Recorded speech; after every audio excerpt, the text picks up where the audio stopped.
그 천지를 창조하신 하나님이 인간의 타락을 보시고 구원하기 위해서 그의 독생자를 이 땅에 보내셨다는 것이죠. 이것이 예수 그리스도를 아는 것입니다. 만물을 하나님이 지으셨죠. 그래서 만물은 모든 구석구석, 우주부터 미생물까지 하나님을 알만한 그런 요소들이 곳곳마다 있습니다. 만물이 하나님의 손에 지으셨다는 것을 기반으로 성경을 통해서 나의 구원자, 나의 하나님, 그 예수 그리스도를 만날 때 구원을 얻게 됩니다. 영생이란 뭐라고 말하고 있어요? 유일하신 하나님과 그의 보내신 자 예수 그리스도를 아는 것, 경험하는 것이라고 말하고 있죠. 유일하신 하나님이 우리에게 가르쳐주는 것이 무엇입니까? 자연 만물을 통해서 또 창세기를 통해서 우리에게 가르쳐주는 것이 무엇이에요? 하나님이 천지를 창조하셨다는 것입니다. 그 천지를 창조하신 하나님이 인간의 타락을 보시고 구원하기 위해서 그의 독생자를 이 땅에 보내셨다는 것이죠. 이것이 예수 그리스도를 아는 것입니다. 예수 그리스도를 통해서 구원을 받는 거예요.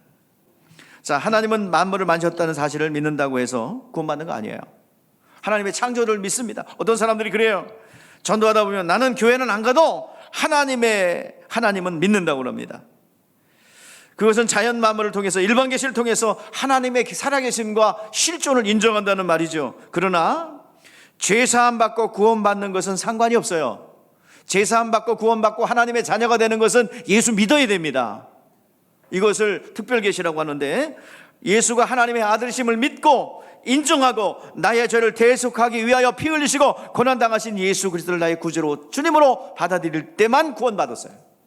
창조주 하나님을 인정하고 하나님의 살아계심을 인정하는 것은 여러분 구원받을 수 있는 가능성이 있는 사람이에요. 하나님이 천지 창조하신 창조주라는 것을 인정한 것과 영혼의 구원은 별개입니다. 하나님의 말씀을 알게 하고 깨닫게 하는 것을 계시라고 하는데, 자연 만물을 통해서 하나님의 실존을 인정하는 것을 자연 계시라고 하고, 또 성경을 통해서 말씀을 통해서 예수 그리스도를 알게 하는 것을 특별 계시라고 합니다. 구약 성경은 예수 그리스도에 대한 그림자요, 비유입니다.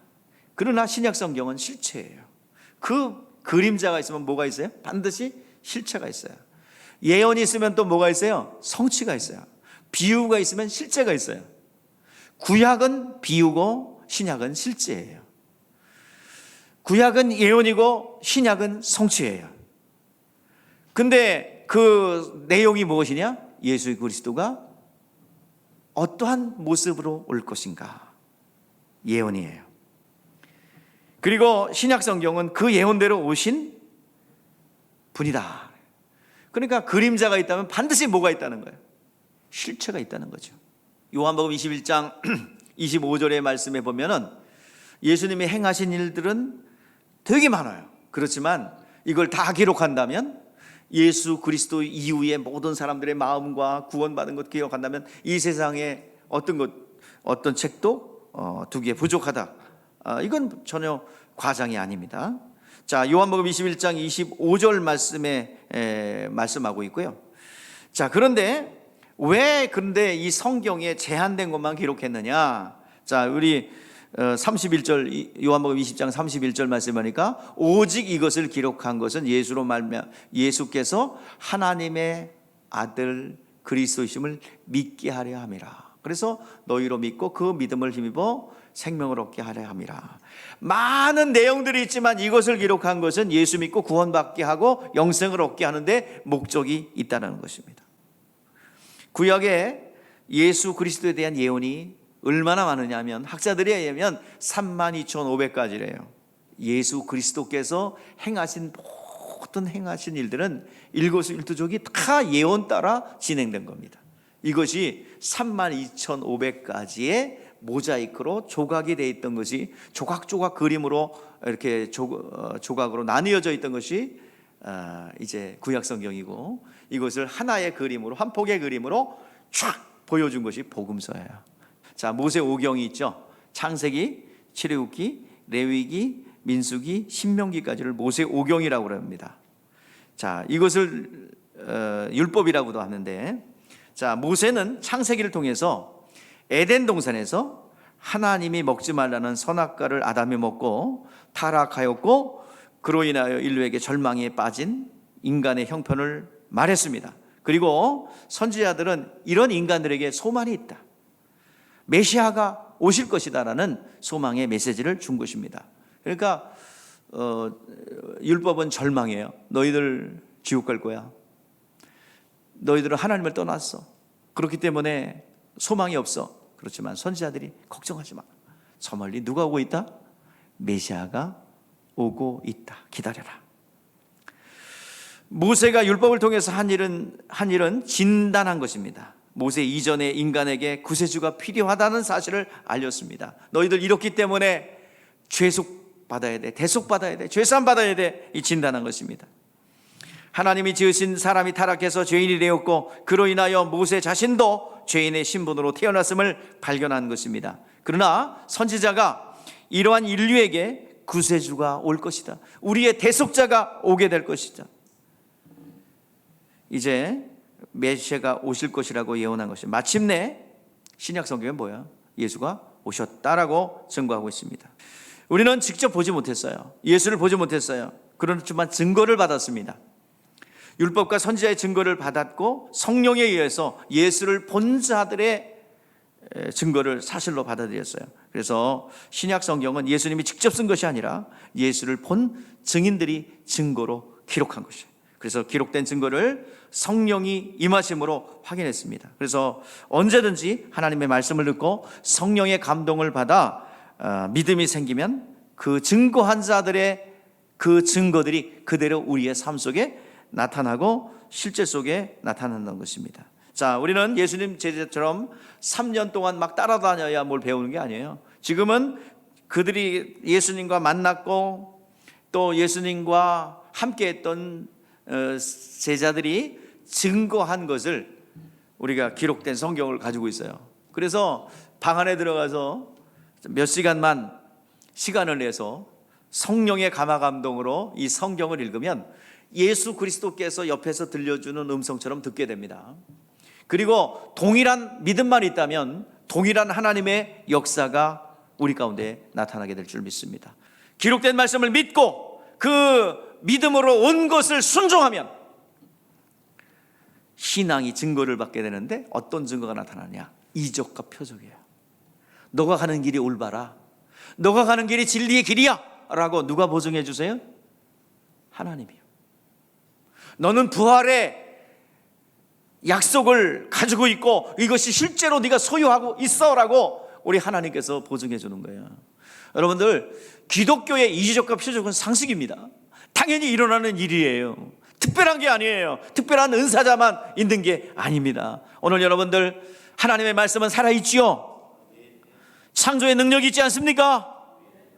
그렇다면 하나님의 말씀이 살아계신 그분의 말이라고 한다면 그 말씀은 효력이 있고 능력이 있는 거예요. 여러분, 연약합니까? 부족합니까? 하나님의 창조의 말씀이 내 영혼에 들어올 수 있도록 여러분들 그 여건을 여시기를 바랍니다. 오늘 본문 말씀에 보니까 가나 혼인잔치에서 물로 포도주를 변화시킨 사건을 통해서 제자들이 믿음을 가졌다라고 말씀하고 있어요. 자, 11절 말씀 읽어보시죠. 시작. 예수께서 이 첫 표적을 갈릴리 가나에서 행하여 그 영광을 나타내심에 제자들이 그를 믿으니라. 제자들이 그를 믿음이라. 이는 단순하게 이적을 믿었다는 것이 아닙니다. 이것은 선지자들의 예언과 율법의 예언이 일치되었음을 믿는다 이 말이에요. 그대로 이루어졌음을 믿었다 이 말이에요. 이 말은 예수 그리스도가 하나님의 아들이심을 믿는다는 말과 같습니다. 물을 변화시킨 것을 통해서 이분이 하나님의 아들이시구나, 이분이 예언된 그분이구나, 이것을 믿었다는 얘기예요. 자, 요한복음 1장에서 증거하는 것이 무엇입니까? 자, 시작도 없고 끝도 없는 영원하신 그분께서, 하나님 품속에서 말씀을 하고 계셨던 그분께서 인자가 되어 오셨는데 그분 안에는 은혜와 진리가 충만했다. 그 예수가 누구신가? 예수는 구세주요, 하나님의 어린 양이요, 하나님의 이스라엘의 임금이요, 하나님의 아들로 증거했어요. 나다나엘이, 빌립이, 안드레가, 세례 요한이 증거했어요. 자, 그분은 딱 요약된, 압축된 그분은 창조 주신 그분이 사람에 대해서 내려오신 그분인데, 은혜와 진리가 충만한 그분인데, 그분은 하나님이시고 그분은 우리의 구원자다. 이것을 믿어야 되는데 그냥 믿을 수 없지. 가나의 혼인잔치 이적을 통해서 믿어라. 이 가나의 혼인잔치 창조주 하나님만이 할 수 있는 그 일을 행하면서 믿어라 한 거야. 자, 성경 무조건 맹신하도록 가르치지 않습니다. 믿음의 주에 온전케 하시는 일을 믿을 수 있는 모든 여건들을 다 주셔요. 우리는 알고 믿는 사람들이라고 말하고 있어요. 에베소서 4장 13절 말씀에 보니까 우리가 다 하나님의 아들을 믿는 것과 아는 일에 하나가 되어 온전한 사람을 이루어 그리스도의 장성한 분량까지 성장하는 거예요. 아는 것과 믿는 것 다 일치해야죠. 우리는 알고 믿기 때문에 이 믿음을 다른 사람에게 자신 있게 당당하게 소개할 수 있고 전할 수 있는 거예요. 오늘 본문은 맹물로 포도주를 만든 이적 자체가 중요한 것이 아니라 그들이 믿고 있는 믿음이 예수는 하나님의 아들이시고 구원자 되심을 더 확실하게 보증해주고 확증해주는 것이 이적입니다. 자, 1절 말씀에 보니까 사흘 되던 날이라고 나와요. 사흘 되던 날. 자, 무슨 일이 있는지 사흘 되던 날이에요. 나다나엘이 예수를 만나서 그 고백했죠. 뭐라고요? 예수는 하나님의 아들이시고 임금이시다 라는 고백. 그 후에 3일 뒤에 이제 제자들과 마리아와 예수님이 그 잔치집에 이제 초청받아 간 거예요. 포도주는 잔치집에 정말 없어서는 안 될 겁니다. 그러면 이게 떨어졌다는 얘기는 잔치집이 완전히 축하의 분위기가 완전히 없어지는 거예요. 예수님에게 이 문제를 아뢰니 뭐라고 그래요? 여자요, 나와 무슨 상관이 있나이까? 내 때가 아직 이르지 아니하였다. 뭐 구체적인 내용은 다음 주에 볼 겁니다. 여기서 여자여라고 하는 거야. 여자여. 아니 예수님, 여기서 지금 이 본문 가나의 혼인잔치 이 해석을 놓고 마태복음 16장 16절 말씀과 함께 캐토릭과 첨예하게 대립하는 거죠. 마리아가 누구냐 하는 겁니다. 자, 여기서 예수님이 여자여라고 그러는데, 아니 예수님이 왜 자기 엄마한테 뭐라고 불러요? 여자여. 자, 여기서 여자여라는 얘기는 극존칭입니다. 여인에 대해서 우리나라 조선시대에도 정실 부인에 대해서 굉장히 존중하고 실권이 있어요. 여자를 무시하지 않았어요. 절대로 양반가에서는 좀 이렇게 종들이나 무시했지, 그 양반가의 정실 부인은 굉장한 대우를 받았고 실권을 쥐고 있었고 굉장한 파워가 있었어요. 자, 이와 같이 여자여 하는 것은 극존칭입니다. 자, 여기서 비록 예수를 낳아준 모친이 할지라도 마리아는 한 여인에 불과한 거예요. 원죄가 없는 성모가 아니다 이 말이에요. 예수를 낳은 통로였지 그도 예수 믿지 않으면 지옥 가는 거야. 다른 사람은 다 의심한다 할지라도 마리아만큼은 아는 거예요. 마리아가 제일 믿음이 좋기에 여기 가나 혼인잔치에서 예수에게 이 문제를 가지고 갑니다. 근데 아직 때가 안 됐대. 이제 이 땅에 예수를 오게 한 도구임에 분명합니다. 여인 중에서 가장 복 있는 여인이에 분명합니다. 그러나 그도 죄인이요 예수를 믿어야 구원받습니다. 예수께서 세례 받으실 때 모든 관계는 다 물속에 장사 지냈어요. 물속에 들어갈 때 이제 그래서 예수님께서도 누가 공생을 시작하면서 누가 내 모친이며 누가 내 형제인가? 아버지의 뜻대로 행하는 자가 내 형제요 자매라고 말씀하고 있습니다. 우리 다시 한번 우리는 여기서 예수가 누구신가? 마리아는 어떤 관계에 있는가?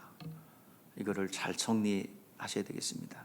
자, 예수 그리스도를 보는 믿음의 눈을 바로 잡아야 합니다. 예수를 믿으라 한 것은, 예수를 믿었다 한 것은 훌륭한 인격자로 믿는 게 아니라 예언, 율법의 예언과 선지자의 예언이 그대로 성취된 그분이다라는 사실을 인정한 것입니다.